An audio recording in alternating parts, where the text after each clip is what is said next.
આખી વિગતમાં ગઈકાલે રાત્રિના સમાચાર મળતા અમારા ગૌસેવકોને સમાચાર મળ્યા કે દાદુપીર રોડ ઉપર નગરપાલિકાની ખુલ્લી ગટરના કારણે તે ચેમ્બરમાં ગૌમાતા પડતા તેનું દેહાંત થયું હતું। તેથી ગૌસેવકો તાત્કાલિક જઈ દેહાંતને બહાર કાઢી અને નગરપાલિકાની આગળ લાવીને મૂકવામાં આવ્યો છે અને આખી રાત રામધૂન બોલાવી ગાંધી ચિંધ્યા માર્ગે આંદોલન કર્યું। અત્યારે પણ તમે જોવો છો કે વિશાળ સંખ્યામાં ગૌ ભક્તો પધાર્યા છે, ત્યારે હજી કોઈ પણ અધિકારી કે કોઈ પણ રાજકીય પક્ષના કોઈ આગેવાનો કે કોઈ પણ આવ્યું નથી અને આની જવાબદારી સ્વીકારવા માટે કોઈ તૈયાર નથી।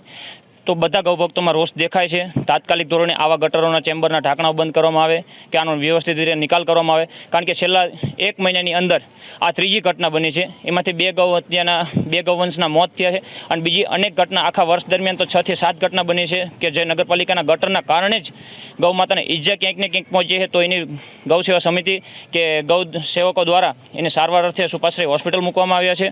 તો આ નગરપાલિકાની ઘોર બેદરકારી કહેવાય અને આનો તાત્કાલિક ધોરણે નિકાલ થવો જોઈએ, કારણ કે અમે ગૌસેવકો કે આનું અમે આ સહી લેવામાં આવશે નહીં બિલકુલ। એથી આજે નગરપાલિકાનો ઘેરાવો કરી બધા ગૌસેવકો નગરપાલિકાની આગળ ગાંધી ચિંધ્યા માર્ગે આંદોલન કરવા તૈયાર બેઠા છે।